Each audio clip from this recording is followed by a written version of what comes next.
जो अगर ऑलरेडी आप क्वेश्चन कर चुके हैं तो इसका आंसर देख लीजिए। Answer will be option D, that is alpha minus beta square divide by 3 gamma. Question क्या है?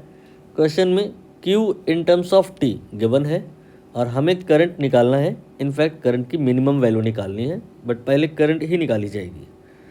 I जो होता है, क्या होता है वो होता है डिफरेंशिएशन ऑफ Q। तो Q का अब हमें डिफरेंशिएशन करना होगा। यहाँ पर अल्फ़ा टी, यहाँ पर बीटा टी स्क्वायर, यहाँ पे गामा टी क्यूब, इन सब का अलग अलग डिफरेंशिएशन होगा। तो अल्फ़ा टी का डिफरेंशिएशन अल्फ़ा इंटू 1 हो जाएगा। टी का डिफरेंशिएशन 1 होता है। फिर टी स्क्वायर का डिफरेंशिएशन करेंगे minus beta, then T square का डिफरेंशिएशन 2t, फिर प्लस गामा, और टी क्यूब का डिफरेंशिएशन करेंगे, ये आपका 3t स्क्वायर आ जाएगा। यहाँ पर बैकेंड में एक फार्मूला लग रहा है, वो ये है कि डिफरेंशिएशन ऑफ टी की पावर n जो होता है n(n-1) होता है। यहाँ पे n की वैल्यू 1, 2, 3 मानी जा सकती है।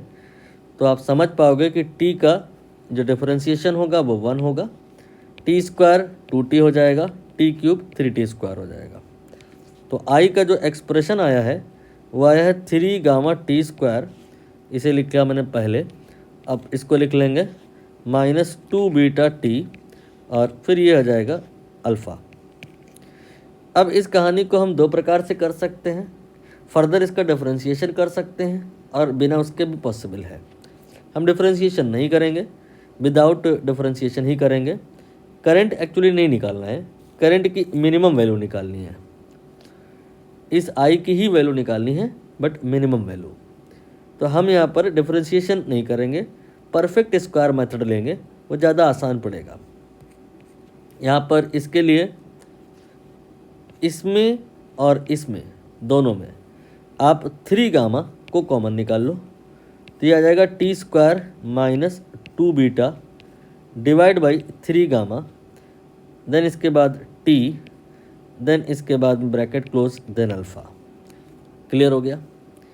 अब इसके बाद में आप क्या करेंगे, जो ये टी है इसका ये जो कोफिशिएंट है इसका हाफ, 2 बीटा अपॉन 3 गामा का हाफ, कितना आएगा ये बीटा अपॉन 3 गामा।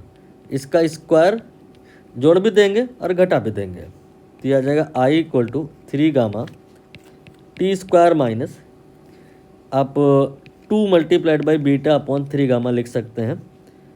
इसके बाद में इसको आप जोड़ भी देंगे और इसको आप घटा भी देंगे, तो ये आ जाएगा बीटा अपॉन 3 गामा, ये आपने जोड़ दिया और अब आप इसे घटा देंगे, देन ये प्लस अल्फ़ा। ठीक है? अब आप यहाँ पे नोटिस करो, ये लिखा है ए स्क्वायर, ये लिखा है बी स्क्वायर, और ये लिखा है -2ab।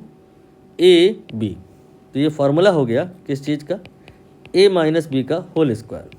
तो t minus beta upon 3 gamma and whole square of that, minus beta square upon 3 gamma whole square bracket close, then alpha.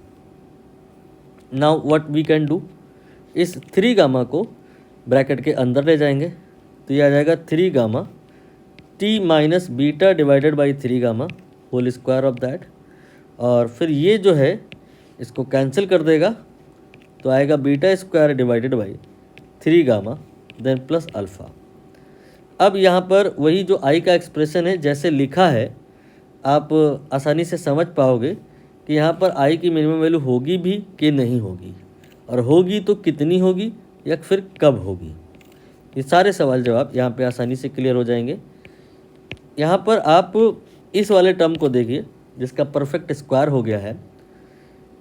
यहाँ पर टी कि जो अगर आपने वैल्यू कितनी ले ली, beta upon 3 gamma, in that case ये ब्रैकेट एज अ होल कितना हो जाएगा, 0।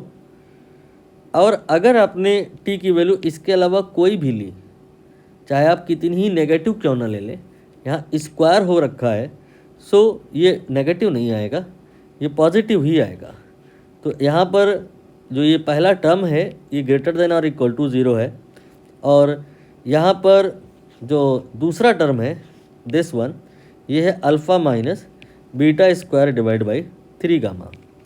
तो इसका मतलब ये जो वैल्यू है इसमें यहाँ कुछ ना कुछ ऑलवेज जुड़ेगा, तो आई की जो वैल्यू होगी निश्चित है कि वो ज़्यादा होगी alpha minus beta square upon 3 gamma से।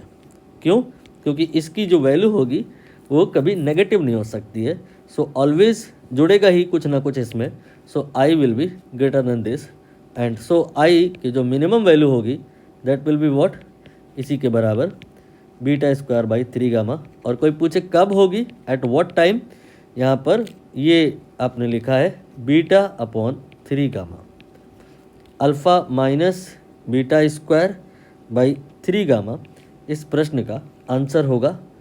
देख लेते हैं, ये देख लीजिए, आपका ऑप्शन डी ये करेक्ट हो गया।